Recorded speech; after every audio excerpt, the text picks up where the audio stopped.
What's up, ladies and gentlemen, and welcome to this POV review by Autobahn. My name is Max, and today you join me on a lovely winter's day. Sun is out, blue sky, and we've got this awesome podium green DBX S by Aston Martin. This is the big boy, the baddest on the block of the DBS. They wanted to diversify their range, meaning they wanted to offer customers a choice in different flavors of the model. So DBX 707 and DBX S are now the two choices for the DBX. It is based on the 707, but it sort of evolved from there. But also Vantage S, DB12 S, they want to give customers the choice of different flavors. So today I'm going to show you around it. We'll talk a bit about the stuff that the S gets over the 707. I'll show you the amazing spec, and then we'll take it for a drive towards the Autobahn for an Autobahn blast. So, podium green, what a color, holy crap. I think this is like their F1 livery color, but it really works on this car, especially in the sun with all these creases. It is absolutely stunning. Other than that, we've got a lot of gloss black on this car. At Aston Martin you can go absolutely nuts. You can individualize a lot. You can go for exterior carbon, top and bottom, I think it's called at Aston Martin. So the lower part and the upper part, you can have all carbon fiber. We've got the lightweight grille option, which is really nice. Aston Martin badge at the front, of course, and the really aggressive bonnet. So DBX, probably the best SUV out there. I always kind of forget how good it is. When I drive it, it just blows my mind again. The 707 was incredible. If money is no object, this is probably the most versatile car you can buy, because it is big and practical, but also it handles like a sports car. It sounds really good, it looks really good, it's comfortable. So this thing really ticks all the boxes. We've got more gloss black down here, quite an aggressive front bumper, new for the DBX S. As I said, that bonnet with those two like claws in it, really nice. Heat extraction vents. We've got these 22-inch wheels on a 285 winter tire. These are Pirelli Scorpions, and this is a V code winter tire, so that means 240 maximum, unfortunately. Behind that we've got the standard carbon ceramic brakes with, in this case, black calipers.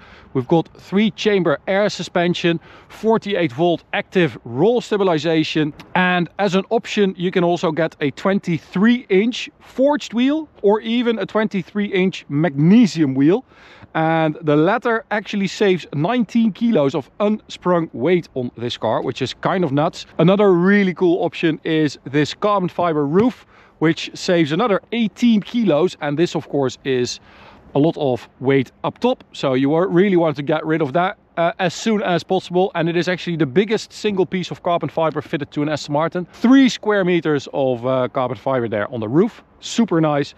Again, gloss black trim, gloss black mirrors. We've got the S badge, which is kind of a throwback, like it's kind of a retro badge now with that red, and just the design really reminds you of that the first time it was introduced, the Vanquish S 2004. Super nice. New side skirts as well, so the lower part there on the doors, and as you can see, the roof line, it's so nice, and it sort of narrows, so it goes up, it widens, and then it narrows down again, and it sort of squeezes into this super nice rear end with the double spoiler, the ducktail and the roof spoiler, which also looks like a supercar spoiler, and the ducktail super nice. But this is, it kind of looks like an estate car. It's kind of shooting brake-ish, and that is also what it feels like. It feels more like an M5 G99 touring competitor or an RS6 performance competitor than it does an X6M or a Bentley Bentayga Speed or whatever, all those massive SUVs that still feel like carrying a lot of weight. Yes, they handle really well for their weight and their size, but this feels properly small. Well, a lot smaller than it actually is. New for the DBX S also the diffuser with the little double part here, and the exhaust that is now stacked vertically, and you can see the tips in there as well. So the tips are actually fake, unfortunately, but you do see the 2 tips. And then we've got a big back box here. It's not even that big actually, and that does explain why it sounds really good. So, proper storage as well. Really nice luggage space. Very practical, quite a practical shape as well. And you also have some proper space in the rear. So this is behind myself. And that is actually really good. I am 1.97 meters, so like 6'5". So this is properly spacious. Plenty of room for 4 adults. Nice leather everywhere on the roof, on the pillars here. Super comfy seats. Heated and ventilated, as you can see. Yeah, this is really nice. And we've got some carbon trim here. Beautiful carbon seat back. And then we'll take a look at the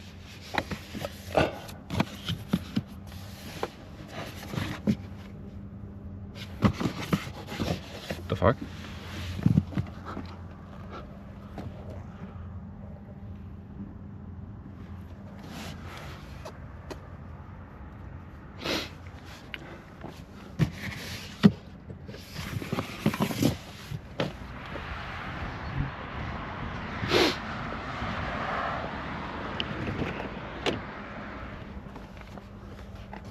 Oh, that's weird.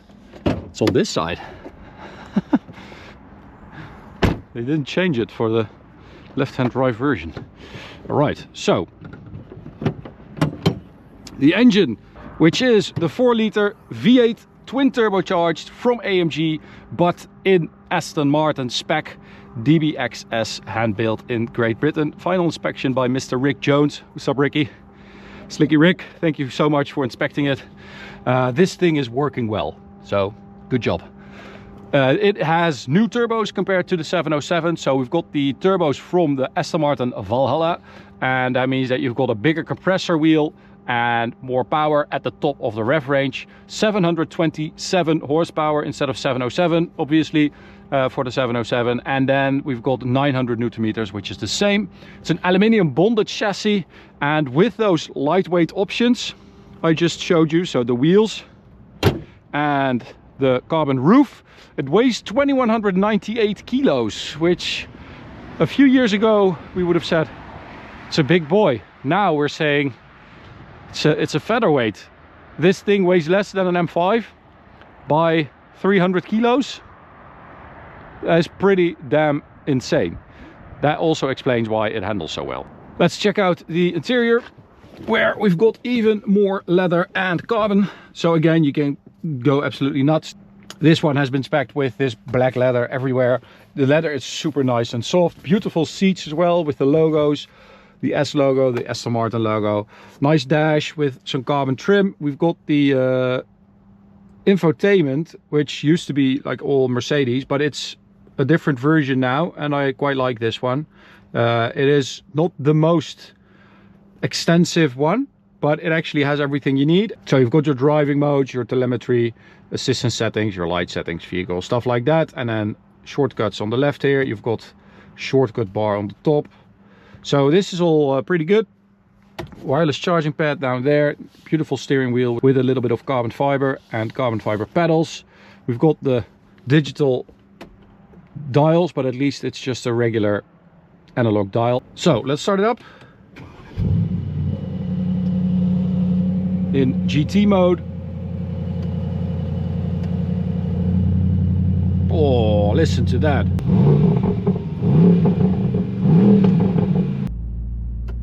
So we've got a 9-speed automatic gearbox with a wet clutch, which works really well. That also means that you have launch control.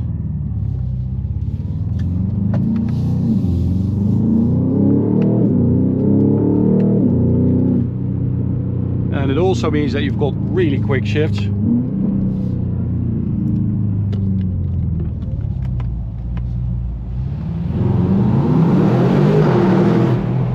And it's got a proper V8 soundtrack.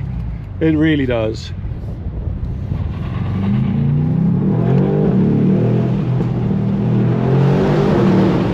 Oh, It's a really like low bellowy sound. It's very good.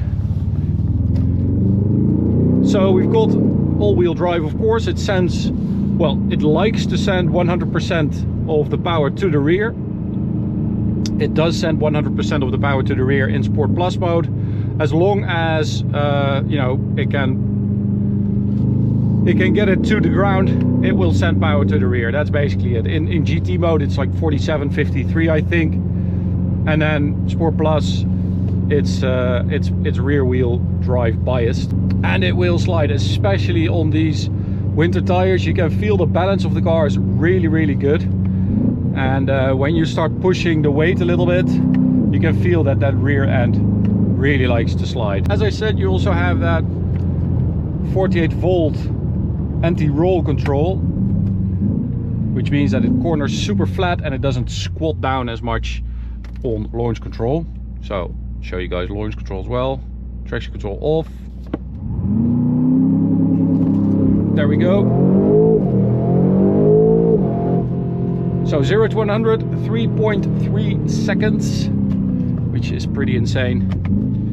And the top speed is 310. But the handling of this thing, I was thinking about how to explain it on my way over here. Everything, all the weights are just so well controlled. All the controls are so nicely weighted. The steering wheel, the brake pedal, the throttle, just the whole car feels so solid and sort of dampened in a way. And I don't mean that you don't feel any feedback, but just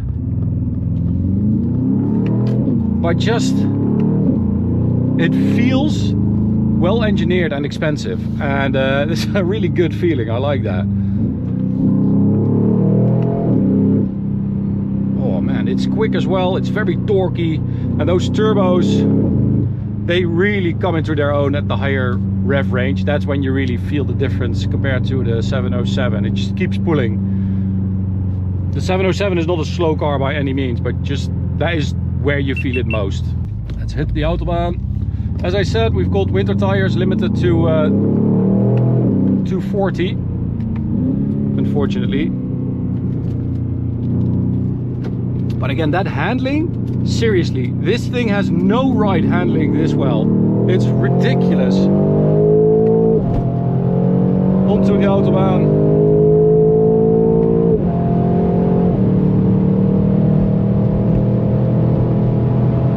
And we can also change the suspension. So this is like 250, is 240 GPS, so we'll try to keep that limit. But setting the suspension to normal mode in Sport Plus is just mega for the Autobahn, because you do have the Sport Plus everything else, and then the suspension is so nice and soft. 100 to 200, 8.08. Which is around 2/10 quicker than the 707 we measured.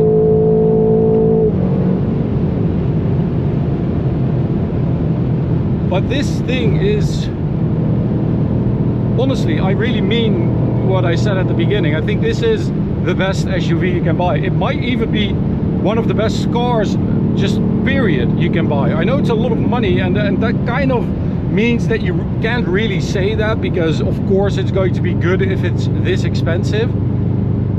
But we drive a lot of cars that are, well, as expensive as this, or even close, and they are not in the same league. An M5 G99 feels big and unwielding and just overweight compared to this. This feels light on its feet. It feels much smaller than it actually is, and it just has a suppleness to its handling and a coolness to the ease with which it does it all. And it doesn't really matter if you're gliding through town and everyone is looking at you because you look so damn cool. And you have that V8 that rumbling away, that super low bassy sound. Or you're on the Autobahn and you're just belting down the highway at high speed with 4 people, a lot of crap in the back.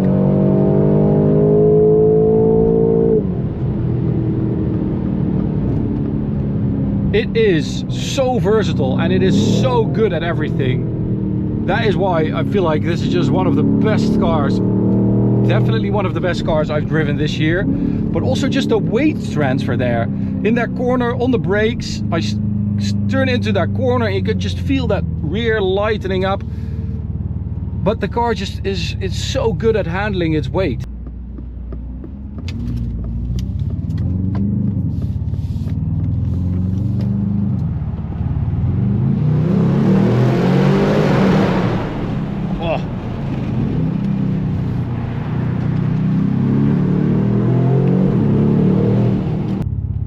I feel like every time I drive a DBX, I think this is the 4th time. So we drove the regular DBX, the DBX 707. I went to Sweden to drive a DBX on an ice lake, which was also insane, and driving it around that incredible country side in winter, you know, near the Arctic Circle. It also handled itself really well over there. And then you drive it here, it's just the DBX S, it's even better. It just, wow. It's so good. So they tweaked the suspension as well. And the way this thing rides is crazy. That is the thing that sets this apart from all those other cars. We've got a lot of cool cars in this category. We've got a lot of cars in general. I mean, we've got so many of these high-powered SUVs nowadays, but they all have a, you know, most of them have a good engine. They're fast, they handle well, but the way this thing shrinks around you and feels like a fast station wagon instead of an SUV that's trying to hide its weight is incredible. That's kind of how an M5 G99 feels. That car feels like an SUV trying to hide its weight, and this feels like a fast station wagon. It's incredible what that weight does to a car. So, DBX S, thank you so much for watching. Hope you enjoyed it. Massive thanks to Aston Martin for inviting us to come and pick it up. I'm returning it now to Aston Martin at the Nürburgring, so 2.5 hour drive ahead of me, and I am actually looking forward to it with this beautiful beast. Oh, you can check out this video, this playlist, subscribe to the channel, and we'll see you at the next one. Bye.